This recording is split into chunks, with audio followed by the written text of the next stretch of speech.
any civilized society, a woman having an opinion is normal.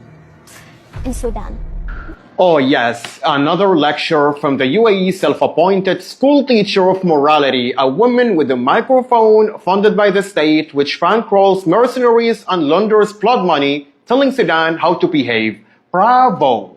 She says, in any civilized society, a woman having an opinion is normal. True. In any civilized society, a woman isn't jailed for a tweet, deported for speaking out, or forced into silence by state security. But that's exactly what happens in your Mars-reaching nation. Ask Princess Latifah, by the way. Ask Ala as-Siddiq, who mysteriously died in exile after daring to criticize the mighty rulers of the UAE. so when a woman dares to speak, the Muslim Brotherhood everywhere rushes to silence her. You know, I was about to sleep, but I just couldn't resist shutting up a liar. You say Sudanese women are voiceless? The country of Fatima Ahmed Ibrahim, who sat in parliament when your almighty rulers didn't even allow women to drive.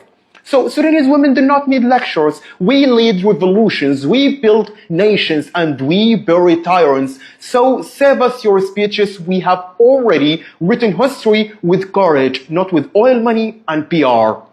When I spoke about the Hamas of Africa, the drug lords who control Port Sudan with the blessings of Colombian cartels and Hezbollah network. She says Sudan is run by drug lords with Hezbollah and Colombian cartels. You know what? This is interesting because the world's watchdogs, UNODC, Europol, Transparency International, all say the world's favorite laundromat for cartel money is Dubai. It's not Port Sudan, not Omdurman, but it's Dubai.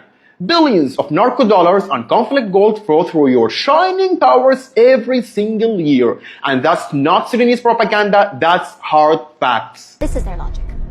This is their morality. It's not just how they speak to me, it's how they speak to their mothers, to their sisters, their wives. And of course, she's crying about being insulted online. They called me names, they cursed me, oh you poor little thing. You know what? Meanwhile, your government is funding a small project back there in Sudan called the RSF militia, which accused of raping women in Darfur, burning children alive, massacring families, whole communities. But yes, please center yourself because someone on Twitter called you a mouse. It mirrors what their army does to women in Sudan. Over 70% of Sudanese women report sexual violence. Then she says 70% of Sudanese women suffer sexual violence. False and invented. Show me the actual data for that. Meanwhile, Human Rights Watch and Amnesty have documented systematic abuse of migrant women in your country. Maids beaten, passports confiscated, women driven into suicide in your high skyscrapers. And those numbers, they are real. I'm not with us. I'm from a nation that reached Mars. And then she brags, we reached Mars. Congratulations, you outsourced brains, bought rockets, and called it glory. Sudan built pyramids when your desert was just sand. History doesn't start with oil money.